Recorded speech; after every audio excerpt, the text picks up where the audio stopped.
আরে ভাই এবার কি বলে মেয়েটা শুনিলাও। ভাইরাল হচ্ছে তো ভিডিওটা আমি খুবই লজ্জিত।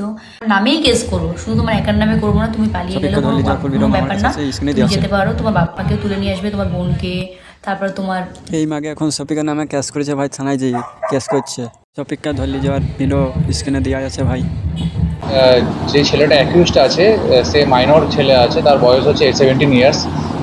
ওর বিরুদ্ধে একটা অ্যালিগেশন ছিল যে একটি মেয়ে একটা এলিগেশন দেয় যে তার সাথে শারীরিকভাবে সম্পর্ক করে এবং সম্পর্ক করে তাকে মিসইউজ করা হয় এবং তার পরিবারকে ভয় দেখানো হচ্ছে। তো সেই মেয়েটির বাড়ির লোকের কমপ্লেন উপর বেস করে একটি কেস, স্পেসিফিক কেস রিজু করা হয়েছে রেজিনগর থানায়, এবং যেটা পক্সো অ্যাক্টে রিজু হয়েছে এবং চাইল্ড ম্যারেজ প্রোহিবিশন অ্যাক্টের মধ্যে দেওয়া আছে। তাতে আমরা দুজনকে অ্যারেস্ট করেছি। যে ইউটিউবারের কথা আপনারা বলছেন, সেই ছেলেটির বয়স 17 বছর। তো অ্যাজ পার পক্সো অ্যাক্ট তাকে আমাদের জুভেনাইল জাস্টিস যে বোর্ড আছে জেজেবি, সেখানে প্রোটেকশন করতে হবে এবং তারা যেটা সিদ্ধান্ত নেবে তাকে মেবি হোমে স্থানান্তরিত করা হবে এবং আমাদের বাকি যে লিগেল প্রসিডিওর আছে মেডিকেল থেকে শুরু করে সেখান থেকেই হবে।